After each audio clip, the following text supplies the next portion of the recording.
talking about myths of weight loss. And one of the greatest myths is that exercise is an effective means for weight loss. In fact, if you look at the literature that studies the role of exercise programs lasting 6 months or longer, surprisingly, the average amount of weight loss is 6 pounds. Okay, only 6 pounds in a 6-month exercise program. Now, if you look at the role of exercise in addition to diet, you're only netting an additional 2.5 pounds of weight loss above and beyond diet.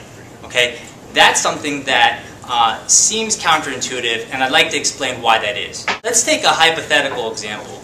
Say Sally decides that she would like to lose 24 pounds in the next 6 months. Let's take an example of rowing. Rowing for an hour a day nets you, theoretically, 500 calories burned. Okay? And because there are 3,500 calories in a pound of fat, if you rowed every day for a week, you would theoretically lose a pound of fat. But there's a disconnect there because that's not what the evidence shows. So why that is, there's 2 reasons. One is the amount of exercise and energy that you're expending is not nearly as much as you assume it to be. But even more important is that what happens after exercise is your body compensates to bring energy back into your body. First of all, if you ever rowed for an hour, that's a lot of effort. There's a disconnect between how much that you perceived you did and how much that you actually did. Okay, that's number one. The second thing is that when you exercise, you're not just burning fat. Most of us, we think of energy, we're going to tap into energy stores, we're going to burn fat. But that's not how our body works. Okay? Our body primarily uses 2 primary fuels for energy. That's carbohydrates and fat. Do, say, a low-intensity exercise, like, say, just walking at a slow pace. Actually, what your body primarily uses for fuel is fat, and then when you increase the intensity, it starts burning carbs. Okay? But the problem is, when you just go for a nice, slow walk, you don't need to use a lot of fuel because it's a low intensity. So it's not a very good strategy for weight loss because you're only, while you are burning fat, you're not burning a lot of it.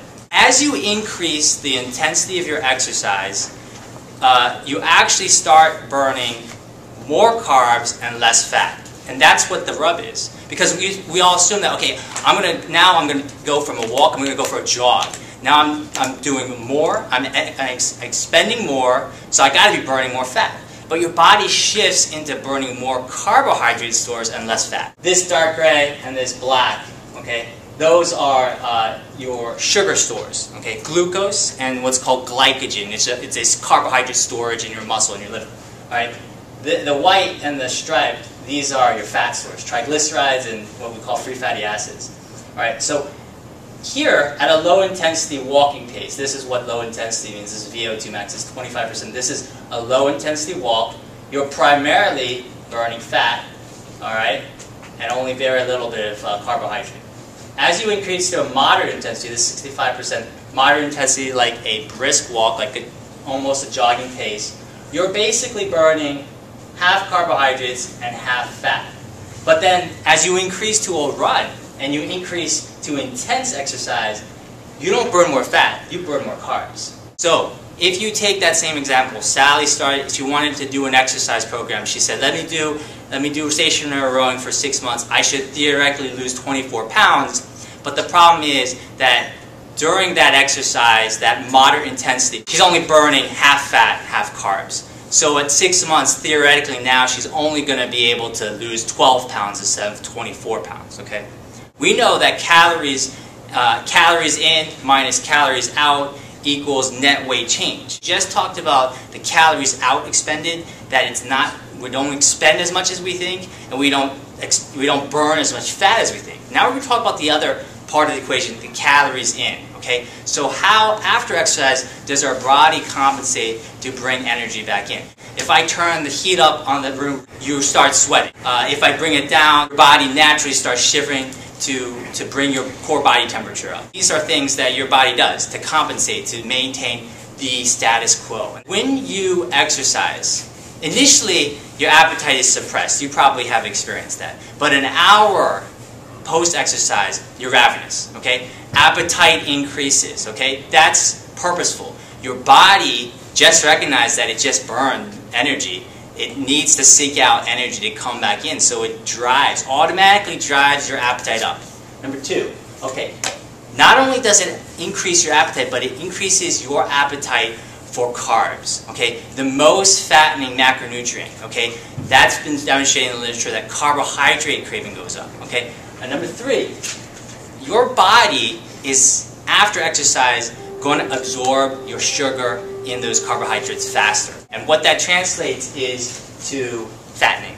Some of that energy that you just expended by pulling out and burning the energy from the fat cell is now going to go back into your fat cells. And at the cellular level, there's an enzyme called lipoprotein lipase. Not to get too sciencey on you, but lipoprotein lipase is an enzyme that's a catalyst, okay? It moves a reaction forward. And what it does, whether it's on a muscle or on a fat, is it shifts macronutrients into the cell. Okay? So when you're exercising, lipoprotein lipase on your muscle enzyme is upregulated. That means that your body is shifting all energy toward being burned in your muscle furnaces. That makes sense, right? You're moving, you're using your muscles. It needs fuel, so things are shifted towards your muscles to be burned. Okay, after you stop exercising, now lipoprotein lipase on your muscles is downregulated, and on your fat cells it gets upregulated. That means all your energy is now being shifted to be sucked back into the fat cell. That's the natural compensation that occurs.